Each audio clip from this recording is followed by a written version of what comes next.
Magadheera cinema తర్వాత రాజమౌళికి mega ఫ్యామిలీకి gap బాగా పెరిగిపోయిందనే విషయం ఇండస్ట్రీలో ఉన్న వాళ్ళందరికీ తెలుసు. మగధీర క్రెడిట్ తనకు ఇవ్వకపోవడం వల్లే రాజమౌళి ఆ ఫ్యామిలీ గ్యాప్ మెయింటైన్ చేశారనే టాక్ వినిపించింది. అయితే అసలు రాజమౌళికి మగధీర నిర్మాత అల్లు అరవింద్కు ఎక్కడ చెడిందనే విషయం మాత్రం ఎవరికీ తెలియదు. ఈ అంశంపై రీసెంట్గా జరిగిన ఓ ఇంటర్వ్యూలో మనసు విప్పి మాట్లాడారు రాజమౌళి. అయితే ఆ క్రమంలో ఆయన మగధీర సినిమా దొంగ రికార్డులను పరోక్షంగా బయటపెట్టేశారు.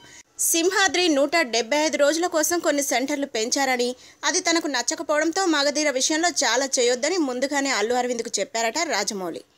ఇందుకు మొదట అంగీకరించిన రాజమౌళి సినిమా విడుదలైన తర్వాత మాత్రం కొన్ని సెంటర్లను పెంచారట. ఇదేంటని అడిగితే ఫ్యాన్స్ నుంచి ఒత్తిడి ఉంటుంది, అర్థం చేసుకో అని ఒక్క మాటలో సమాధానం ఇచ్చారట అల్లు అరవింద్.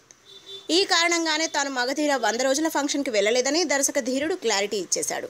అయితే ఈ క్రమంలో ఆయన మగధీర సినిమావి దొంగ రికార్డులు అనే విషయం బయటపెట్టేశారని సినీ జనం చర్చించుకుంటున్నారు. మరి దీనిపై నిర్మాత మెగా ఫ్యామిలీ ఎలా స్పందిస్తుందన్నది ఆసక్తికరంగా మారింది. If you like the video, please like us and subscribe Tollywood Nagar.